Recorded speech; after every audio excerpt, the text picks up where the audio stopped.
Hello and welcome to Spring Commander Forged Alliance. This is Coast to Coast, a classic Tonelation map. Of course, Happy New Year to everybody. This is Worldwide People's Championships in the U1700. And 2 AM players, the Tempest and the Monster.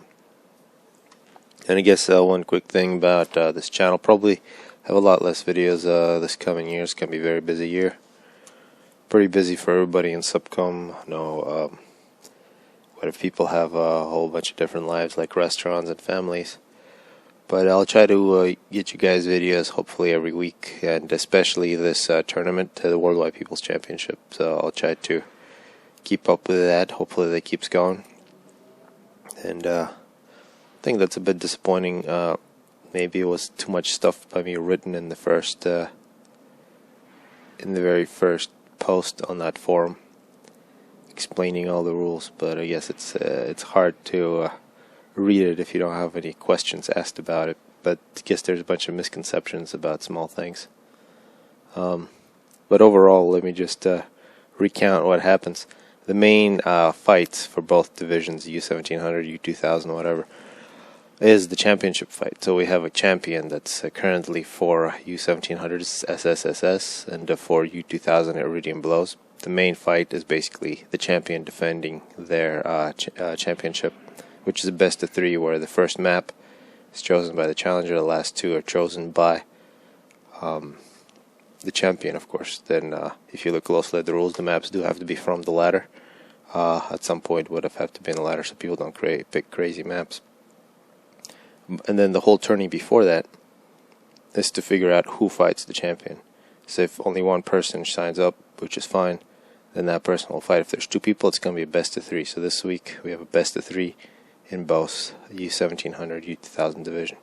If there's 4, then we have a nice 4-person tourney. If there's more, then people randomly get left out. So I think that's basically the whole thing. And anybody can sign up. We did have some stuff about the deadline being maybe a little too drastic, so we changed that, but we'll probably change that again. Still haven't decided for sure, but hopefully more people sign up and we keep this going. As long as one person sign up, that's all good. We'll keep looking at these games, and I do hope the casters look at these games as well. So now looking at the game, looks like second air from both AM players. Tempest making his way across the map. This is the best thing to do on a small water map like that. You gotta use your ACU offensively as much as possible. If you just go and put pressure on the other player, the monster just hang out, not using his ACU.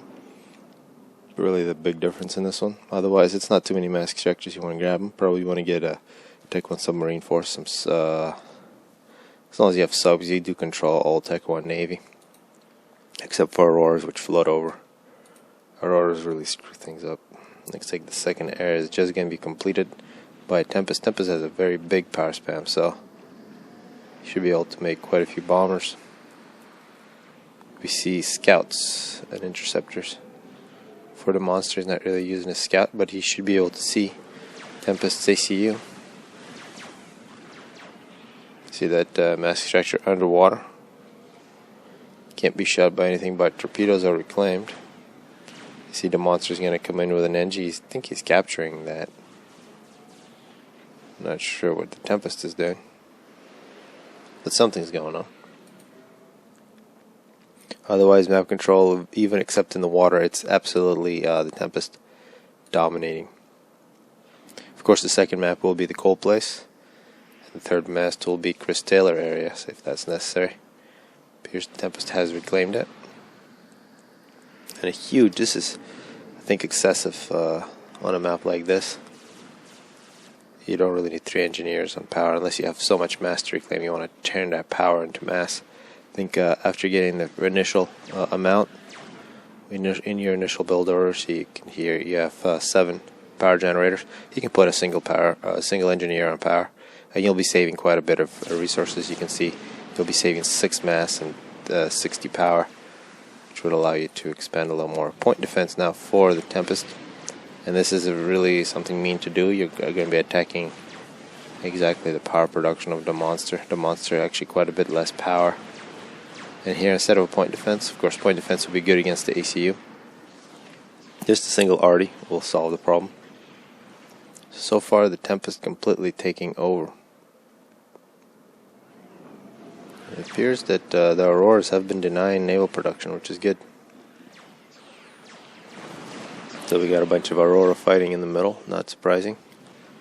But here, the Tempest, he does have some Auroras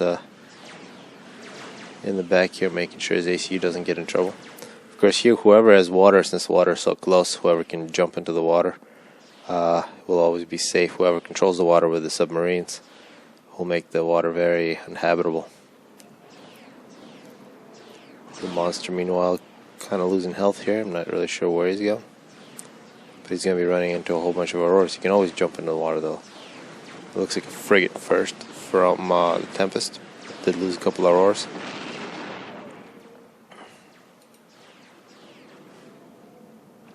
Frigates are...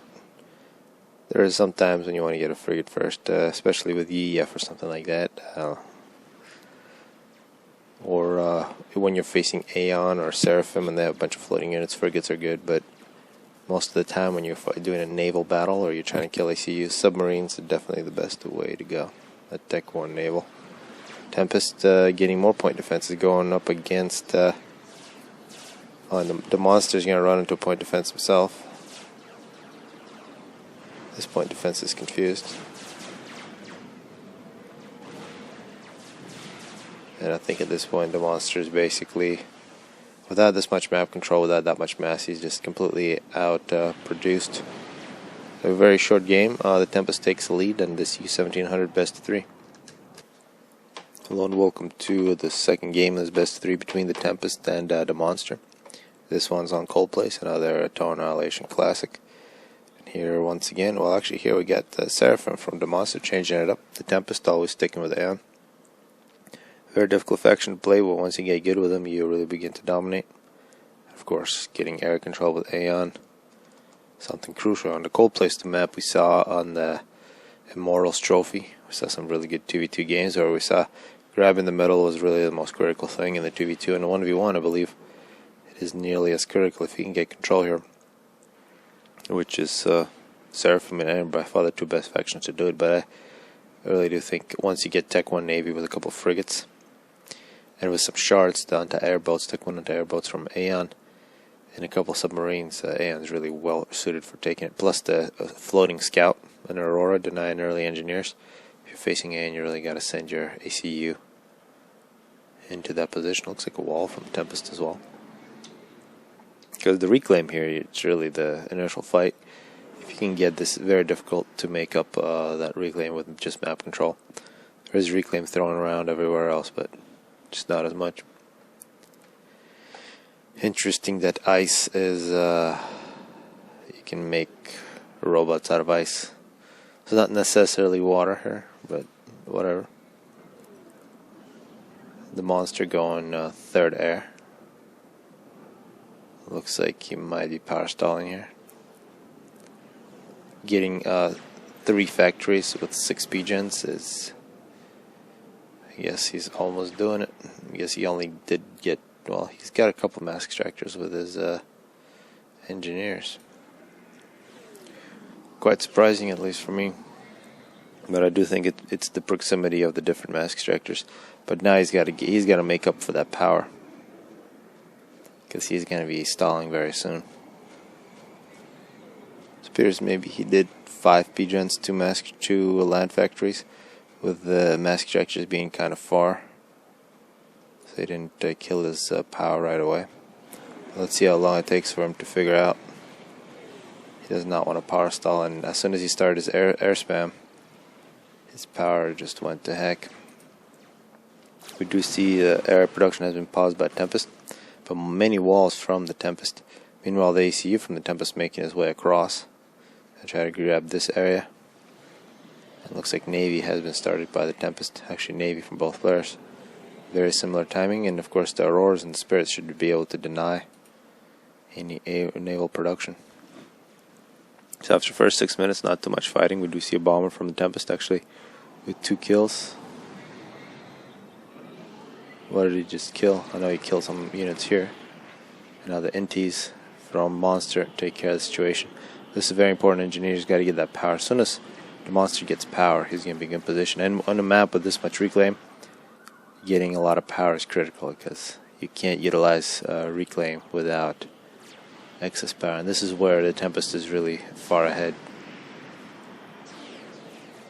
So if you can get the balancing act of engineers and factories based on the build order and map, you're basically, you know what to do in terms of the economy. After that, everything else is much easier to figure out.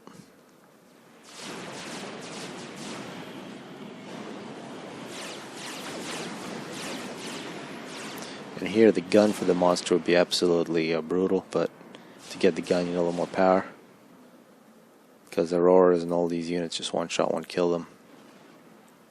A new base being created by the Tempest here on the bottom. Looks like he's got total map control.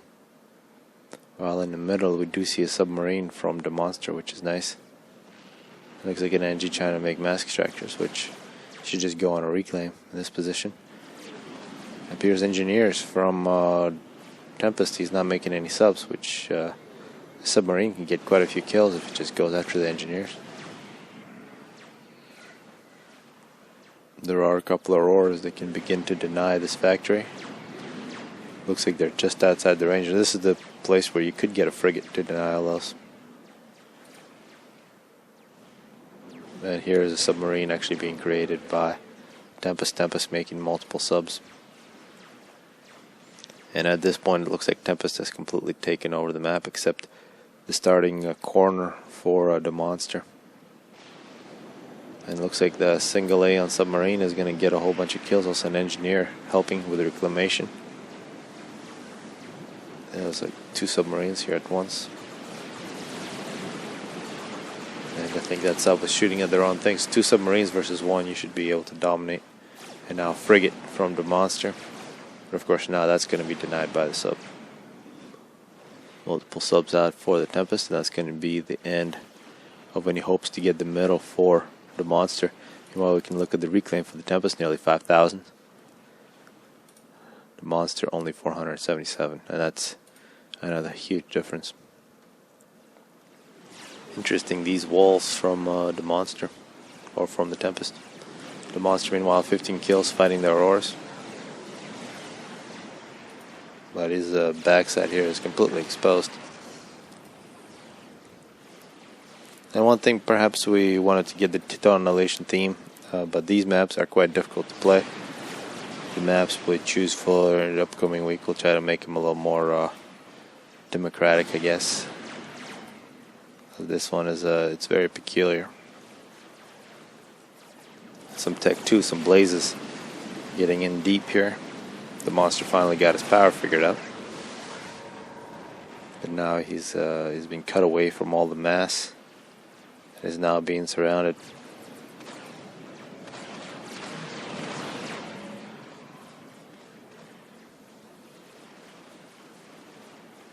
And this is definitely the end for the monster.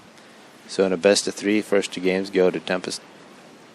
I do believe they played on the Chris Taylor area, and I think that map is awesome. I saw it recently on Forge Alliance Forever. I have no idea who made it. It looks pretty sweet. Hopefully more people play it. So we'll look at that game as well. Here's actually a cruiser, Tech 2 Navy from the Tempest. And the Tempest, oh wow. What is he doing this far out? Oh, and Mercies saved the day. I thought the Tempest was in danger of getting the draw there, which would have been really funny. But game 2 goes to...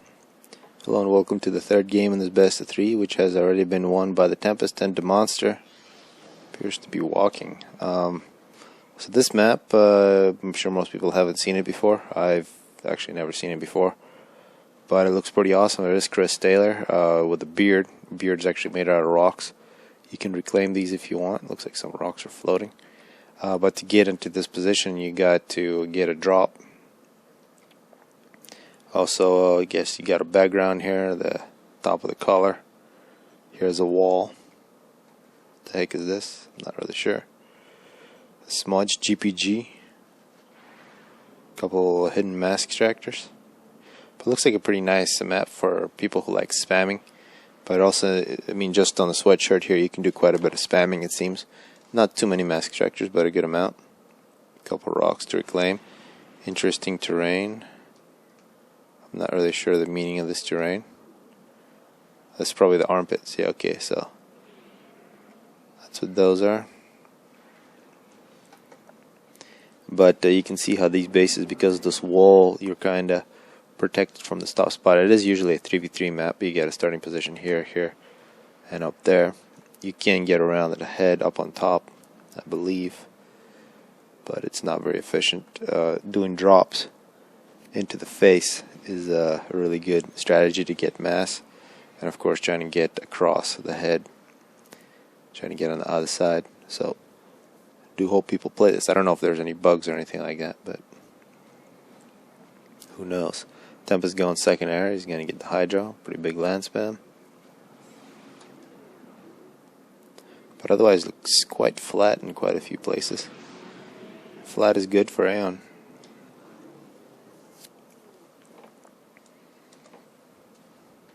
See what happens. The monster's sitting on a single factory here. Minute 3. Build capacity, very difficult to get up with only a single factory. We see 2 from Tempest. Tempest already has Interceptor, Scout, and Interceptor coming out. Pretty aggressive engineers. Also good engineers from the Monster. The Monster doing a good job expanding. He's got very low power while he's got Hydra, which is good. But usually at this stage, when you're at 4 minutes, 3 to 4 minutes, something should click inside your head that you need to get an engineer, 2 or 3, and make him build power, unless it's a very special situation. If that doesn't happen, you will find yourself power stalling around minute 5. And that's really the progression, your initial build order, and then depending on what the heck happens with your raids, you're being raided. And after that, you got to figure out your next plan, your plan for the Tech 1 stage, which is how much build capacity you throw down on your land factories, air factories, how much build capacity you put on your power, and also any positions on the map that you gotta grab.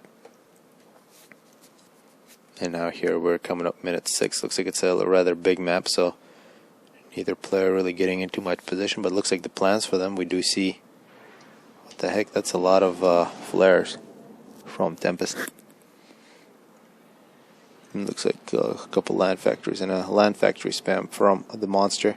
He is sitting on this Hydra, which was allowing him to not make power, but I do imagine he'll be power. Yeah, he's completely power stalled. He's got to get a lot more power relative to the Tempest, who is also power stalled a little bit, but he's very close. This is actually as good as you want to have it, and that's the difference. 3 engineers in the power spam.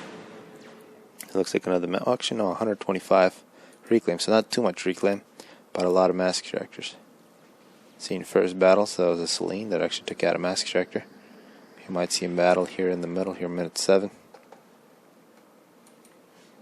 And then of course that Tech 1 stage, once you get there, oh, here is the drop.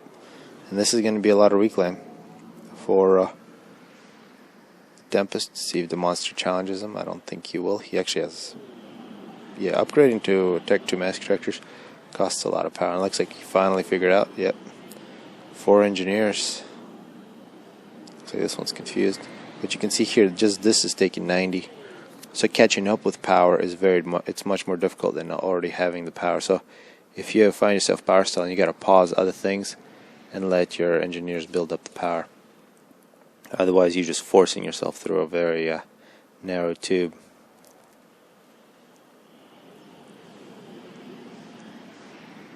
Looks like numbers for Tempest, but very close. We do see the ACU here for the Monster. The ACU for the Tempest here on the bottom. And a large map like this, it is easy to lose yourself somewhere with your ACU. And I think the Tempest is going to run away with it because he's got multiple factories here. And I imagine his reclaim is going to go through the roof. He's already got 6,000. So the beard, very good beard. Nearly 1,000 power, so he's able to utilize it. In terms of mass extractor, it's very even between these two players, but the reclaim is huge. And I think this could lead to extremely interesting fights with players dropping into this area, trying to build up. So interesting ideas for whoever made this. Do you see multiple Tech 2 mass extractors for the Monster? Of course, those don't shoot, and they don't give an advantage in a situation where there is a huge beard. The monster, though, with the ACU, able to get a little bit of map control. Triple ghetto from the Tempest. And of course, thinking of ghettos, you got to think about the recent games in Worldwide People's, in the end of the year tourney. Really hoping some other casters jump in and get those casted. There's some excellent games. Big congratulations to players like UES Shepard. I'm sure you'll see some of the stuff he's done. Actually, UES Shepard also playing in this video later on. He's in the U2000, but in the end of the year tourney. Excellent stuff. Nice to see Tempest utilizing his drops here, minute 12. Looks like he dropped off all the Auroras, and they're going to deny all this flak. And that's really the power of the ghetto.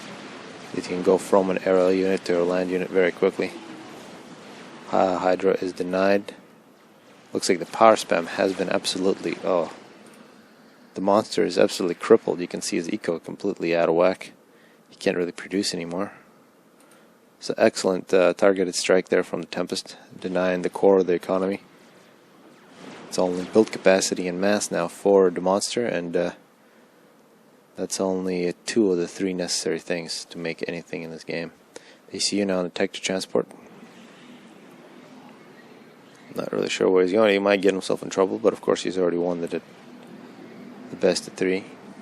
Tech to transports, of course, can outrun Tech 1 inties. And see if Tempest gets himself in trouble.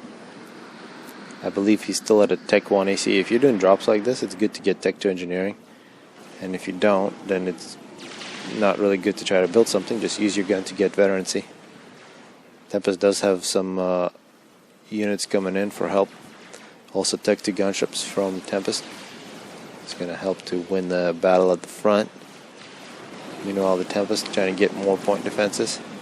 So this is a good idea, but the wrong upgrade for this strategy. Here he needs to just stop building and start shooting.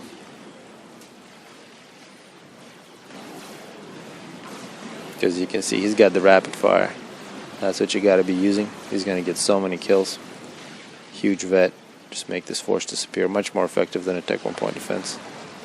Much longer range.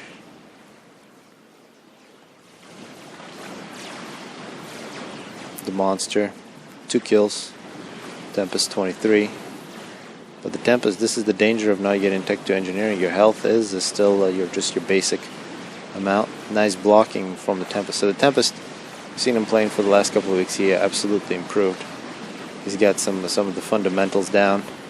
Things like drops, blocking. So if he keeps on playing, I do imagine he'll be an extremely good player in the near future, especially that he chose an Aeon as his faction. So 3 games to Tempest. He is the challenger from week 6. However, I do believe SSS was celebrating Christmas, and actually, I'm not sure Romanians can both be Orthodox, Protestant, or Catholic. So who knows which Christmas he celebrated? But he wasn't on GPG.net, which is fine. So he needs to defend his title next week, which means the Tempest will play the challenger from next week to see who is the real challenger from week 7. And of course, he can be the challenger from week 7 again if he plays through a tourney. So let's see what happens there. And now we're going to move on to the U2000. Hello and welcome to U2000 Worldwide People's Championships. And this one we got some better players. Once again, the Tempest. A big thanks for him to playing in both divisions. Of course, that's allowed if you're under 1700. UES Shepard, of course, over 1700, 1829. Also playing in the end of the year tourney, playing quite well. And here he's going to be Seraphim versus Aeon. UES Shepard usually UEF player, but I guess for water maps, UEF players are forced to switch to Seraphim because of the floating ability. Of course, UES Shepard was the challenger from last week, but wasn't able to beat Iridium Blows, who's I believe over 2000 now in his rating. And of course, if you look at the rules, you can be the champion even if your rating is above 2000. But once he gets to 2100, if he gets there, then we will have to open up another division, and that's going to be another headache. But because even with 2 divisions, we're having problems getting too many players, but I think every single week we've had a challenger, which is good. So yes, and of course in the case, say if this tourney goes away for a month and there are no challengers for a month, I think then the champion obviously doesn't have to defend. It can be resurrected whenever people want to, which is cool. We'll still keep posting me, Napalm, hopefully Guile is back from whatever he's doing. I'm sure he's celebrating Christmas and New Year's as well. We'll try to keep this thing going, posting new maps for every week. And then hopefully these are all casted. Tempest going second air.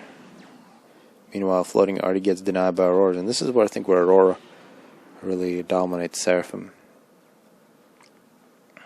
To think even with Seraphim, when you're facing Aeon on a map like this, you gotta go with the early Navy or early air. A bomber coming in now from Shepard. And there goes 3. I think one of those was killed by something else, but nice bomber.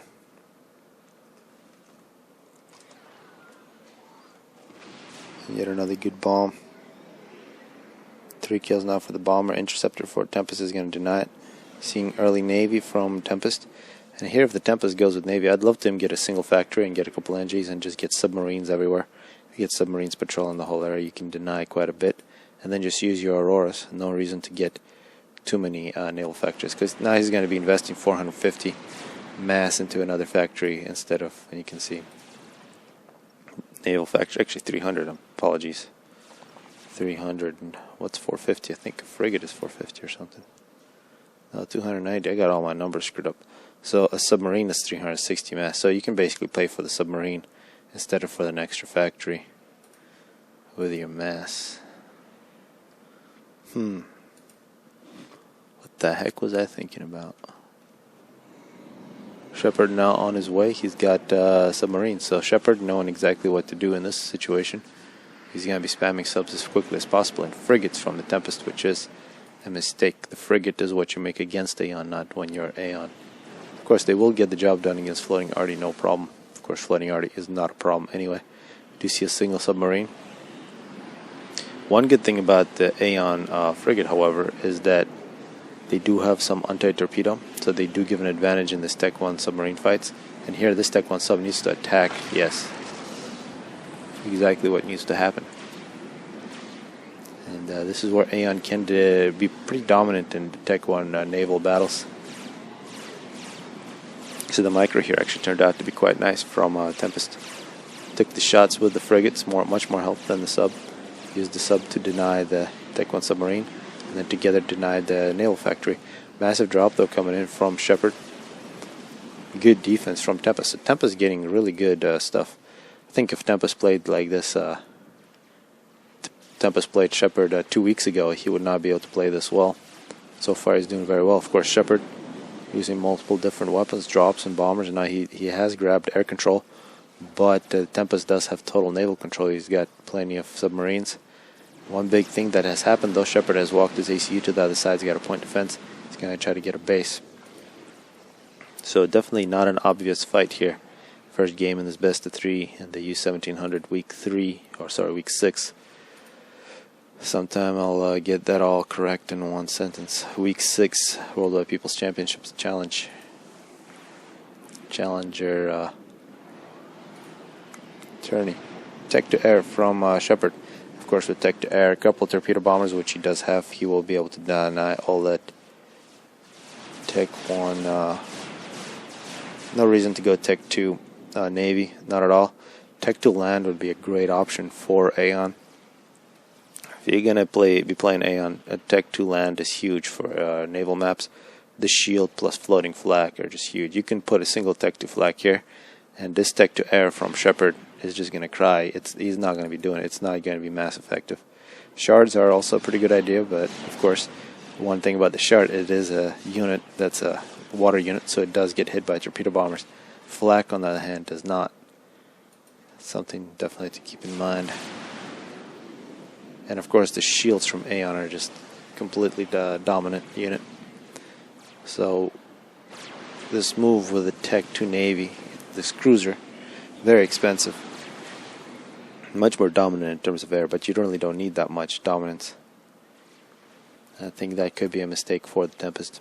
Huge mass investment. Still has a submarine patrolling the coast, as well as a frigate, but of course those torpedo bombers from Seraphim, even though they're the worst, they will take care of Tech 1 Navy for you. Also pretty big floating arty spam from Shepherd. That could always be dangerous. We do see some going to work. These Auroras need to defend their point defenses. It looks like they do. One of them is lost, the other one's going to be repaired. Good work from Tempest. Map control, though, because of the positioning of the ACU from Tempest, definitely, or from Shepherd, definitely in Shepherd's favor.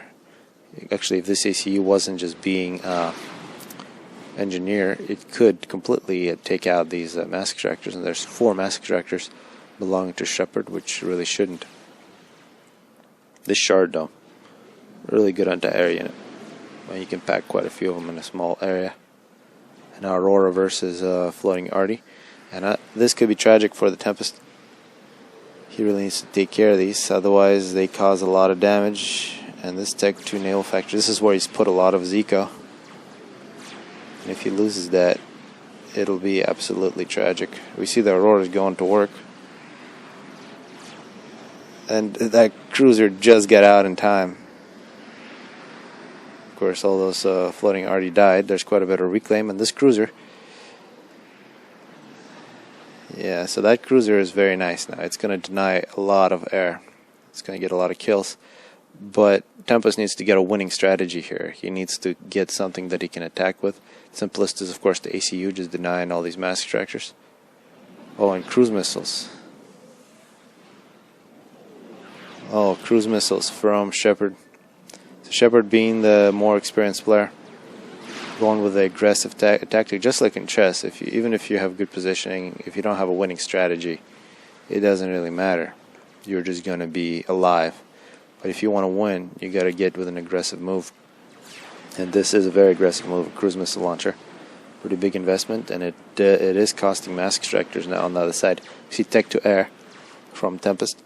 And once again, given that what happened to the cruiser? Oh, the Tempest, the micro has failed. The Tempest, the cruiser is now a nice wreck. The cruiser got too close to a Tech 2 point defense. Unfortunate, because that cruiser was gotten by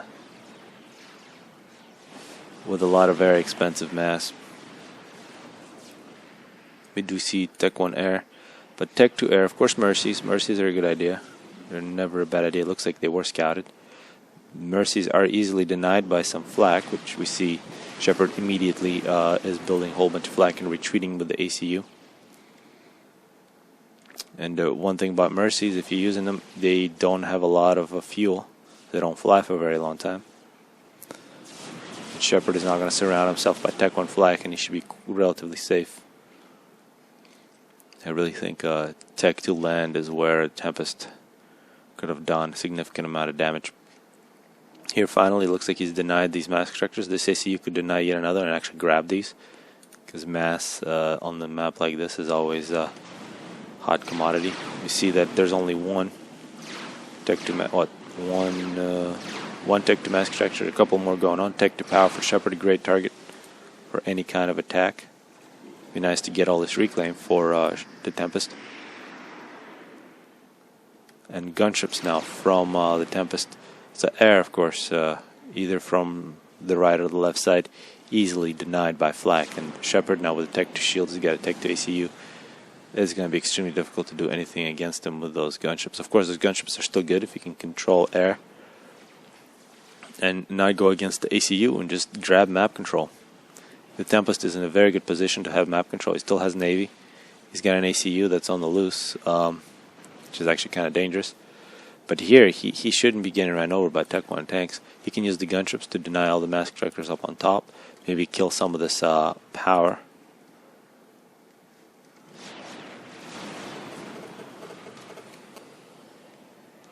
Let's see. But that's not happening yet. Here, minute 21. That's a lot of arty. This is good. This could break the shield. We see Tech 2 point defense creep now from Shepherd. And now it's getting more and more dire for Tempest.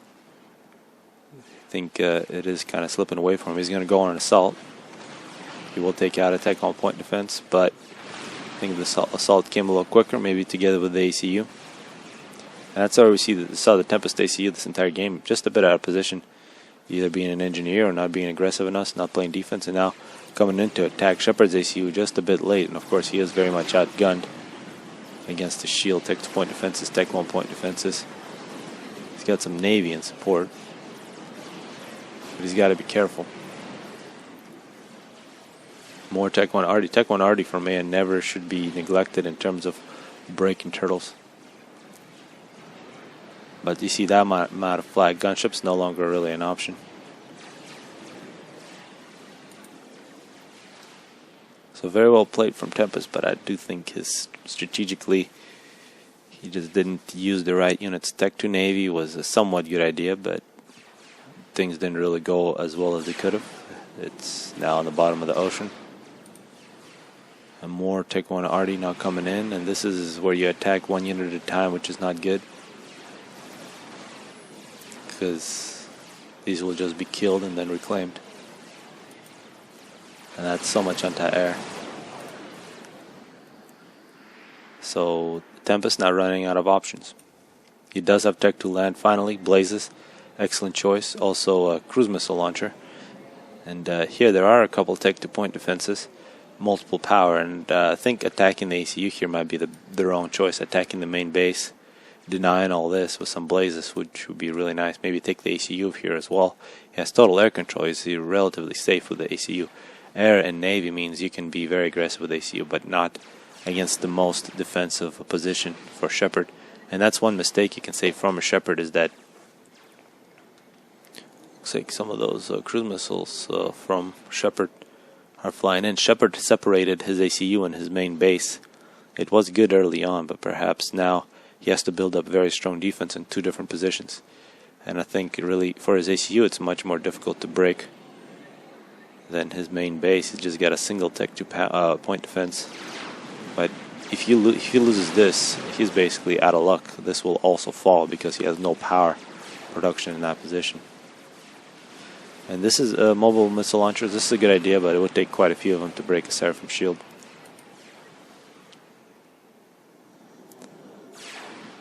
And more cruise missiles flying in. Oh, and missile defense almost complete. Needs to be completed here, minute 27. A very tough battle, actually. Speed this up a little more, as Tempest is running out of ideas. As Shepard just keeps building up stronger and stronger position, actually making artillery now. And now with artillery, Tech 2 artillery, very expensive unit, nothing that the Tempest can do. He's built artillery of his own, but this is, his eco is so much behind because of this position. So Tempest realizing he's probably done, and which is true. With this much Tech 2 Arty firing on your base and you having no shields, it is basically game over.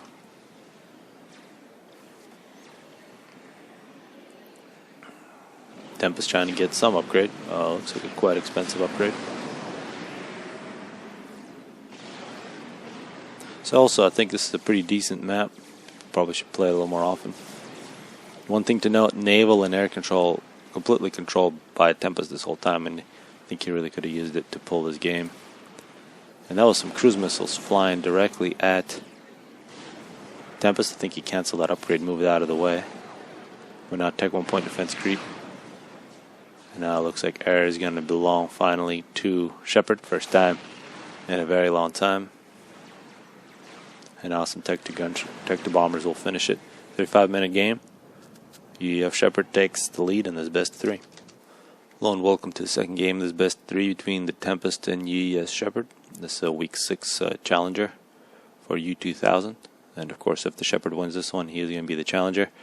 The Tempest, of course, is already the challenger for U1700. But as we know now, he wasn't able to play the... Actually, I think he was, but SSSS wasn't there, so In either case, no matter who wasn't there, the championship wasn't played, so hopefully it's played next week, where the challenger for U1700 will play the new challenger from U1700, and then the winner of the challengers will play SSSS. And if SSSS doesn't defend 2 weeks in a row, which will be next week, he will lose his title. Those are the rules. Hopefully they make sense. Second land from Shepard, back to his usual UEF. Second air from Tempest. A map like this, air is very good. If you can deny expanding engineers early on, can really make things difficult. But of course, huge for Shepard is going to be getting a foothold in this position, and aggressive Auroras from Tempest can really make things very difficult for Shepard. See a Mech Marine going on a raid. And if you go on second land, you better be making Mech Marines. He is making third air, however. And this is only with 2, yeah, then of course Shepard changed his mind there. With 4 PGens coming up with a 5th. You can make 2 land factories, but you better not start an air factory. You will power stall. Tempest, meanwhile, with a 7. This is a safe build, 7 PGens. The Hydra here, there are no Hydras on this map, so much more easy to figure out what you want to do.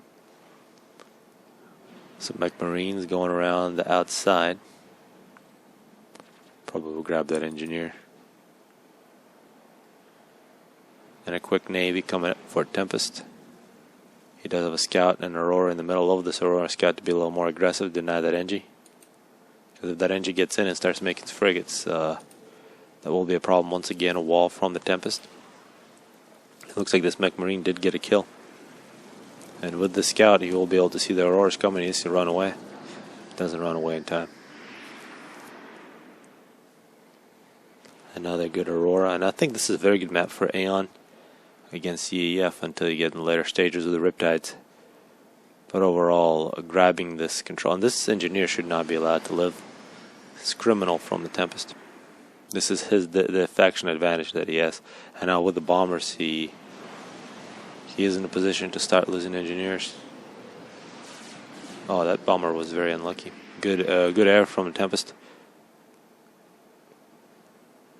I think if you go in second air, I would have expected a few more bombers from the Tempest. Because you see the expansion from Shepard, absolutely unfettered. He did whatever the heck he wanted. I don't think I saw a single raid. And that's what happens when you don't raid, you will lose map control. The ACU for the Tempest moving down. I'm not sure if it's been spotted yet. Meanwhile, Shepard, no upgrades yet. Nice pattern out of power generators.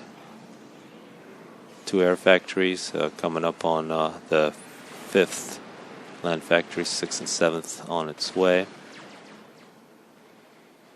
Here the Tempest is going to try to get a base going. His ACU will be found out. And elsewhere we see the Auroras are going to be dominating. So some victories, and it looks like quite a bit of Navy here for Tempest. So he's doing a good job in the middle. But this Aurora here is not doing his job. We look here for Shepard, 2800 mass, which should not have belonged to him.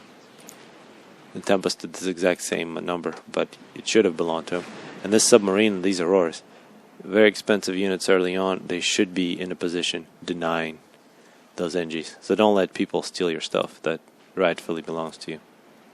Still total air control from the Tempest, but I think these bombers are going to get at least 1 pass before the Tempest reacts. And here actually with 3 bombers, if they all hit different spots, only one of them drops a bomb, which is very surprising. It looks like there's flak here for Tempest. The Tempest being very safe. A lot of air from Shepard as well. Shepard now is going to get an upgrade. He is going to get the gun. And the gun against Aurora is going to be devastating. Meanwhile, more raids on the bottom from Shepard. Definitely has the map control. But there is a bit of a conflict here. Tempest, using his ACU as an engineer, perhaps should have just walked and denied all this. So this, I think, is a case where Shepard does... And once again, Tech 2 Navy. The Tempest is in love with Tech 2 Navy, and which is... it is affordable given this much reclaim in this map, but it's... I think it's very limited on quite a few maps. It is nice, but it's not that nice. And these engineers still alive. This Aurora, the most underachieving unit in this whole week 6. Looks like finally Tempest beginning to make progress here on the bottom. But on top, Shepard with the gun. There's really nothing that the Tempest can do to stop. He needs to retreat and make point defenses and slow things down. I don't think that Destroyer will also make too much of a difference. Also the Destroyer, yeah, now it's finally finished. Now Cruiser is going to be coming up. So now it's just going to be a very expensive take 2 point defense. Love for it to move up and do some damage. So if Tempest continues to play with Aeon, he really needs to discover Tech 2 land with Aeon. He seems to not really like that too much. He is doing that finally. He needs more engineers. It was a mistake to destroy those factories. He should have put them on engineer spam, and engineers should have been all assisting. Did we just see that Destroyer get overcharged? That's a very, very sad fate. So far, Tempest no luck with the Tech 2 Navy. Quick Tech 2 point defenses. Some Obsidians. And Blazes from Shepard. No, not Blazes, Riptides. There goes the Tech 2. Shepard with aggression and the gun. Much less, he invested so much less into that gun than the Tech 2 Navy and all else that Tempest invested in, but it was so much more effective. Cruiser has been complete, overcharged. So the correct choice from a Shepard, and this is going to be a very short game too. Tempest still has some position on the bottom, but just a couple of wrong choices. And once he loses that power, he's basically out of luck because he hasn't built any power anywhere else. So 14 minutes, this game is very much decided unless there's a huge mistake from Shepard, which I don't see happening. 46 kills. Amazingly, Tempest does have control. He's got yet another Tech 2 Navy.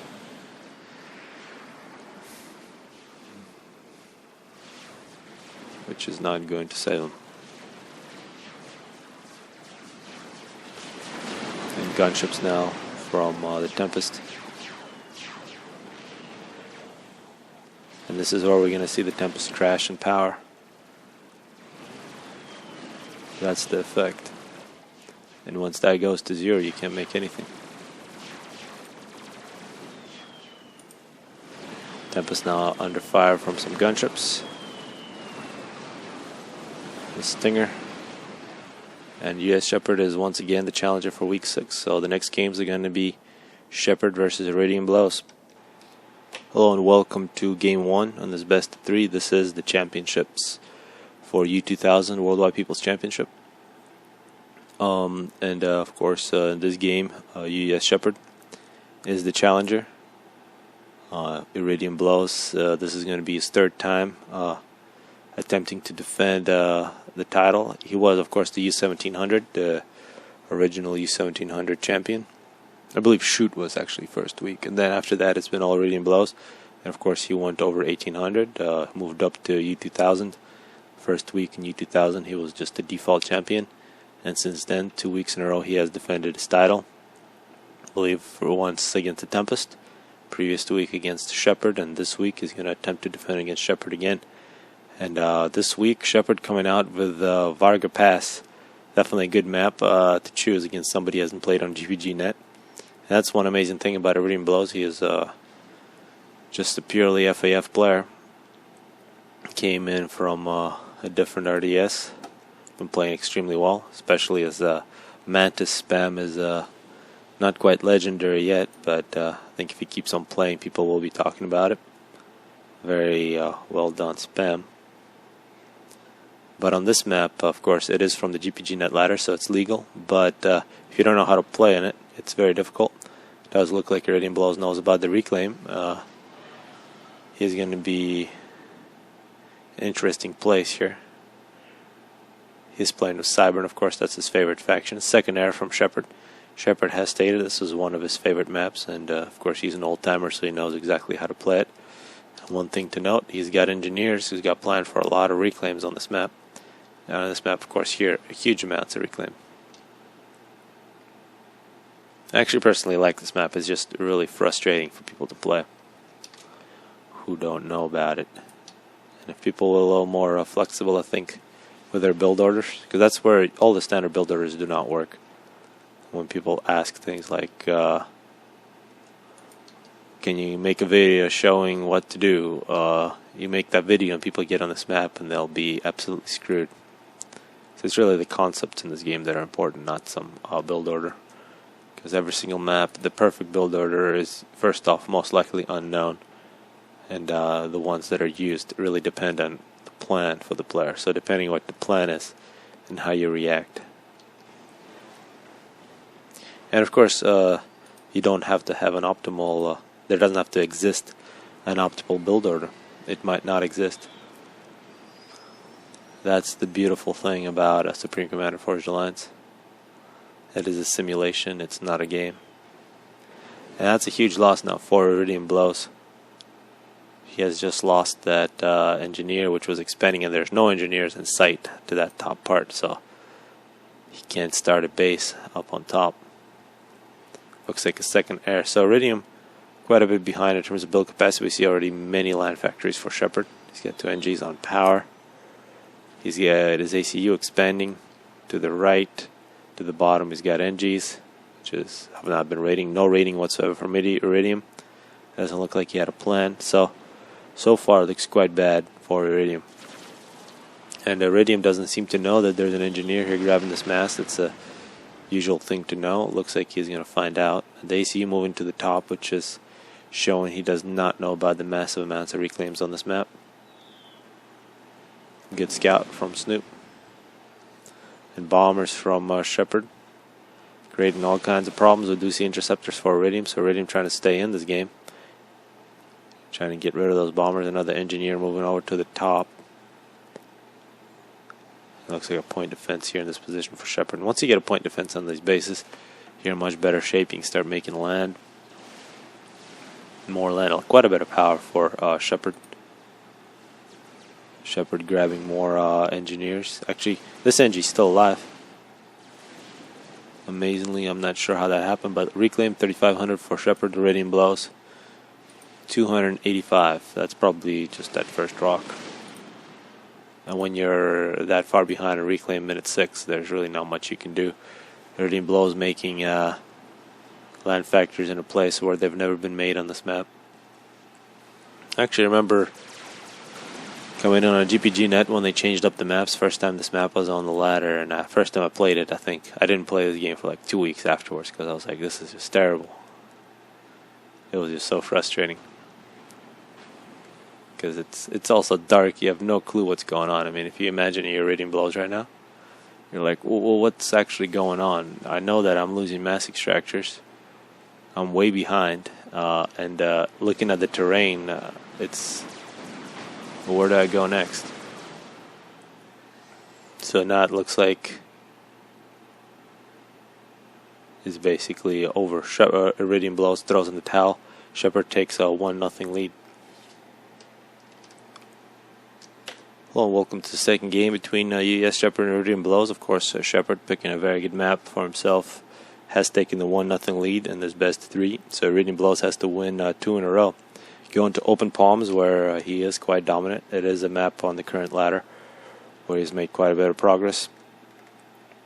And of course his Mantis spam on this map is quite nice. UEF versus Cybern classic battle. See what Shepard decides to do. First Hunter from Iridium Blows. First 2 Hunters for Iridium Blows. So aggression, this is good.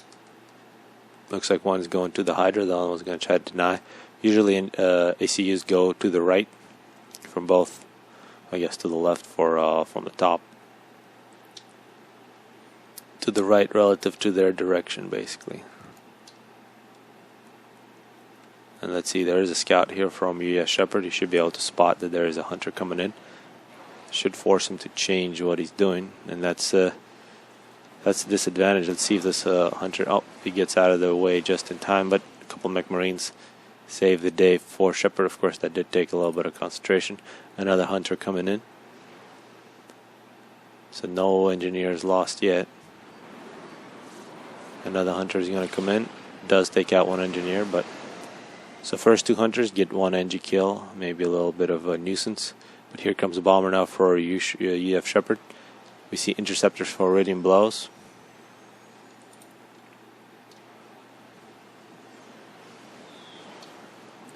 That was a nice bomb directly at the ACU, a double bomb. The second bomb gets nothing.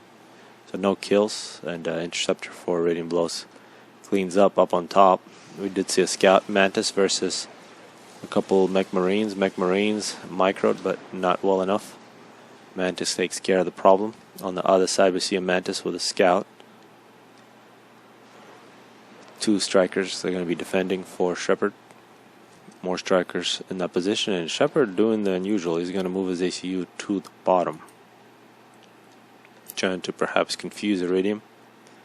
And looks like this engineer was left with no defense, and this Mantis is going to pick up a good kill. Expanding engineers on this map, or really any map that's bigger than 5x5, early on in the first 10 minutes is really your biggest target.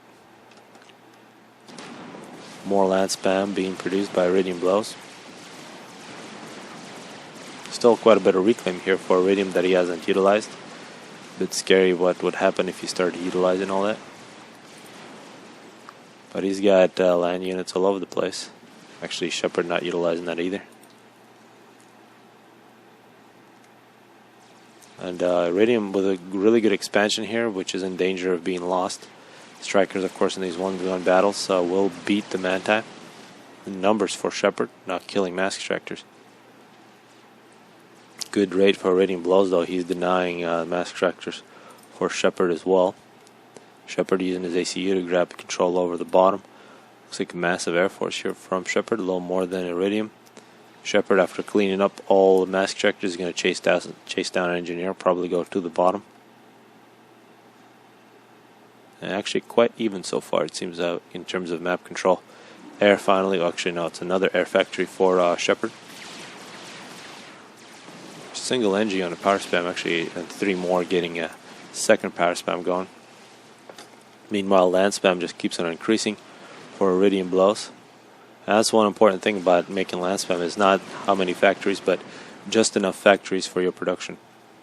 Looks like you probably could make 1 or 2 more land factories if you're Iridium Blows. A lot of times people think to make a lot of land units they need to get a lot of factories, and they start stalling on their mass, still making land factories. That will get you less if you all you got to do is just pause your production. Pretty big air spam that looks like Iridium Blows is going to pull out. And the Manti are beginning to take over on the right side and the left side. It appears that Shepherd has gone for very fast tech to air, and which means he's lost land everywhere except his main base. And these Manti, that's one good thing about Iridium Blows, he does not wait. He just goes in. It appears ghettos were the plan, but now they've been cancelled. Wow, that was a massive bomb. Those are a whole bunch of, and Shepherd just threw in the towel. He had a whole bunch of Mech Marines being ready for a Tech to Ghetto gunship snipe. So Shepherd was thinking about a snipe, but Iridium was so aggressive he didn't even let that happen. And we saw some bombs denying those Mech Marines. And of course the Manti were already at Shepherd's base. So 10-minute game. It is now 1v1. Iridium Blows gets to choose yet another map. Hello and welcome to the final game of this best of 3 between Iridium Blows and Shepherd. Of course, this is a 1v1. This last map chosen by Iridium Blows. It is Badlands, a whole bunch of mass, quite difficult to play. Shepherd with EF, Iridium Blows with Cybern. Both previous games were quite dominant by both players. First one, Shepherd with the very good pass, of course. Iridium Blows was very much confused about what to do, gave up at minute 8. And on open palms, where Iridium Blows is dominant with his Manti. I think Shepherd going with a little bit of her own strategy. I thought in terms of Tech 1 land spam, they were quite even. If Shepherd continued with that, his EF would have been fine. But Shepherd decided to go for a quick Tech 2 air, going for a snipe. which he was made to pay the price. Because Iridium Blows, that's one thing about him, he's very aggressive. He will not give you that extra minute or to build up some snipe and try to take him out. He actually was already in the base of Shepard, killing him. Which is a really good lesson for any players. When in doubt, go and attack. You want to let those that you've won slip away. Shepard's second air, big land spam planned, 1 NG on the Hydro. He does have a Mech Marine going on raid. He's going to be looking for that expanding engineer. It's really nice to deny as much as possible. A Mantis here in defense. And also a Mantis and a Scout in defense for Iridium Blows. An Air Factory, second air for Iridium Blows. But may have been a little later, a bomber coming out for Shepard. Iridium Blows with an interceptor, so Iridium choosing the right unit to defend with. Mech Marine now is going to run away, takes out the Scout. The Mantis is going to be running in blind now.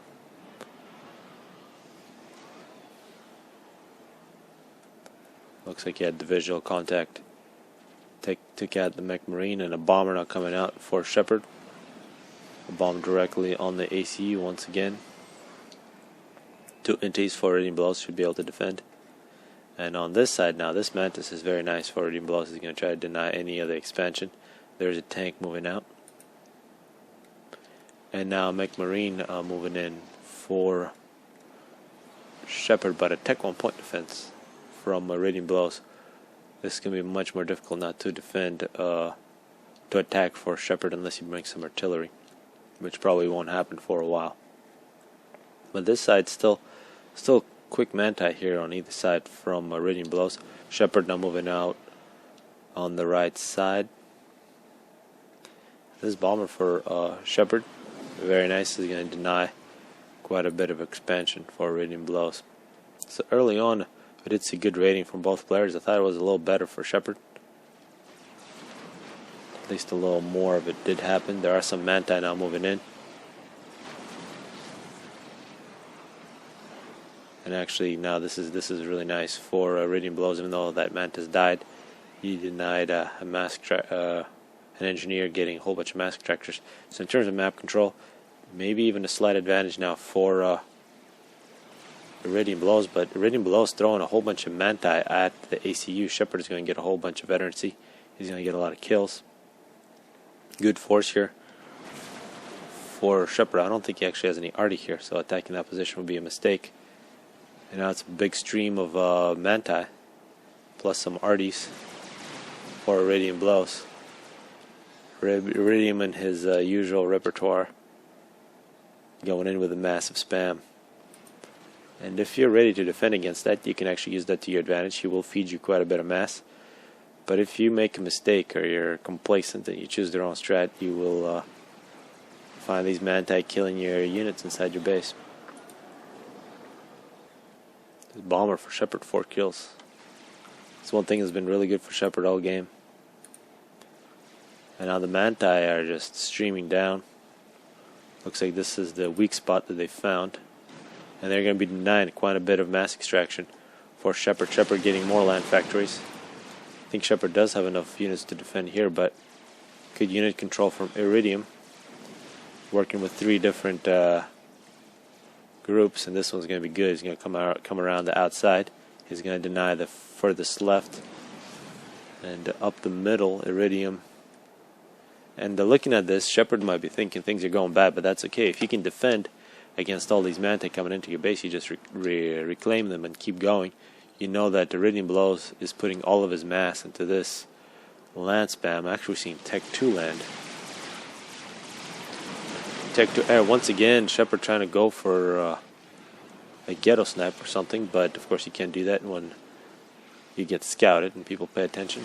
No, once again, minute 10, Shepard thinking about a snipe. And of course, if you're investing into the Mech Marines and Tech 2 air, you're going to get out spammed. And I think that's exactly what's happening. And of course, he didn't have air control, and that ghetto is going to die.